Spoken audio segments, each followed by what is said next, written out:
হাতে হয়তো কিলটা যেতে চলেছে না। রাত সেখানে কি আসলে রাহাত নাকি না নিজাত ভাই কেউ কাউকে আসলে ছাড় দিতে যাচ্ছে না। এবার প্রত্যেকটা টাইম যেন রাশ করতে পুরোপুরি প্রস্তুত। শেষ শটটা দ্য ব্লেডের পক্ষ থেকে ব্লেড কিন্তু তার উপহারটা দিয়েছেন একটি দলকে পুরোপুরি সে ডাউন করে আরো একটা বার ফিরে আসতে দেখছি। রাইট নাও এই দুটো দলকে কিন্তু পুরোপুরি ফিনিশ করতে দেখা হলো, বাট আপনার রেড হক্স আজকে দিনের মতো কিন্তু পুরোপুরি ছিঁড়ে গেছেন, পুরোপুরি হারিয়ে গেল। অ্যান্ড রেড হক্স আবার একটা বার গর্জে উঠে দাঁড়িয়েছেন ভাই, প্রিভিয়াস ম্যাচের রেকর্ড কিন্তু ছাড়িয়ে গেছে। রেড হক্স কি তাহলে আসলে এই দুটো ম্যাচ দিয়ে আসলে কমপ্লিটলি কভার করে ফেলবেন আজকের দিনের পুরোপুরি লিগ স্টেজের পয়েন্ট সেকশন?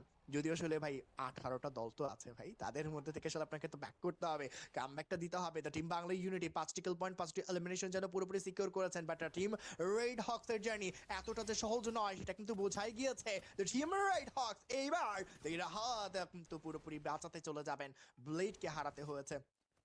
ক্লোজ একটা ব্যাটল, এবার রাহাত ঠিক পিছন দিক থেকে হামলা করার চেষ্টা, প্লেয়ারটিকে কিন্তু স্পট করেছেন, একটা 1v2 সিচুয়েশন এই প্লেয়ারটির জন্য। নিজাত এবং রাহাত দুজনে কিন্তু কাজের কাজ করতে চায়, বাট আরো একটি প্লেয়ার স্পট হয়ে গেছে রাহাতের জন্য খানিকটা বিপদ সংকেত। It's Bangla unity, oh my god, red Hawks